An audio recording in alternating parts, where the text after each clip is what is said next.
আজকের বসিরহাট লোকসভা কেন্দ্রের একজন সাংসদ এবং তার অবদান অনেকটা আছে। কারণ আমরা দেখেছি সন্দেশখালী বিধানসভায় মানে বসিরহাট লোকসভা কেন্দ্রের ভোটের আগে সন্দেশখালী বিধানসভায় অলরেডি তিনি 2টি প্রোগ্রাম করেছিলেন, জনসভা।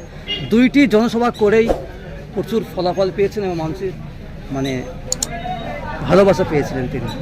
তা আজকের কতটা শোকাহত আপনি গ্রামবাসী হিসেবে কি বলবেন?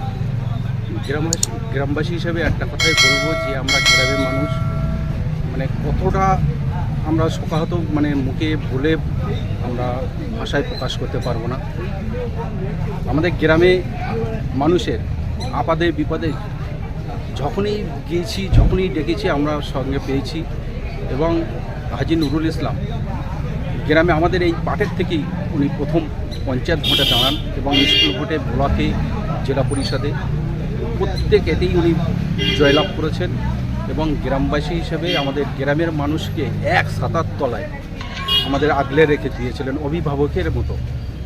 আমরা সারা গ্রামবাসী আজকের ওনার জন্য কতটা দুঃখিত, কতটা আমরা মর্মাহত সেটা আমরা মুখে ভাষায় প্রকাশ করে বলতে পারবো না।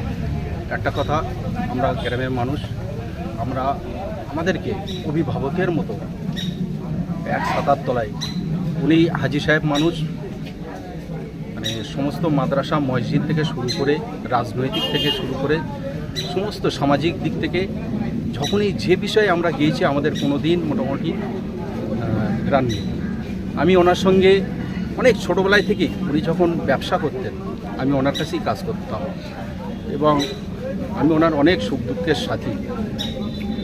যখন উনি পঞ্চায়েত ভোটে জেলা পরিষদে দাঁড়ান উনি নিজের জমি পর্যন্ত বিক্রি করে ভোটে লড়েছিলেন এবং ওনার বিরুদ্ধে তখন সিপিএমের রমরমা বাজার বুদ্ধদেব ভট্টাচার্য ওনার বিরুদ্ধে মিটিং করতে এসেছিলেন এবং কাপাসিয়া তালদাড়িয়া বলে ওনার দুটো বুথ ছিল, সেসব বুথগুলো দখল করে নিয়েছিলেন। কিন্তু মানুষের ভালোবাসায় মানুষ যা ভোট দিয়েছিল সেই জেলা পরিষদে সেই সময় প্রচুর ভোটে জিতেছিল।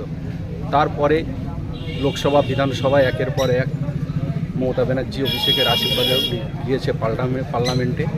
এবং আমাদের গ্রামবাসী হিসেবে আমরা খুবই দুঃখিত।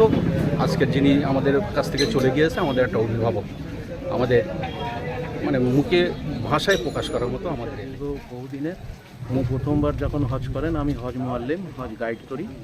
আমার সঙ্গে উনি হজ করতে গিয়েছিলেন। দীর্ঘ 1.5 মাস ওনার সঙ্গে থাকার সুযোগ হয়ে আমি বুঝেছিলাম এই মানুষটা কেমন। তারপরে উনি লোকসভা নির্বাচিত হয়ে এমপি হয়েছিলেন, তারপরে আবার বিধানসভায় হয়েছিলেন, আবার এবারে দুরকম জায়গাতেই উনি সিলেক্টেড হয়েছেন।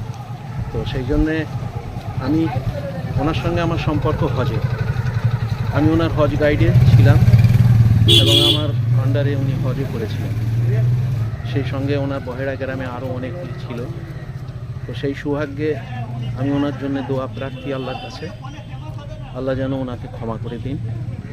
আর যে হজটা আমাদের সঙ্গে আমরা একসঙ্গে করেছিলাম সেই হজটা যেন ওনার কবুল পায়। আমরা সবাই যেন আল্লাহর কাছে সেই হজ মকবুল হজ নিয়ে দুনিয়া থেকে বিদায় নিতে পারি। সত্যর সাথে সত্যের পথে চোখে চোখ রেখ কথা।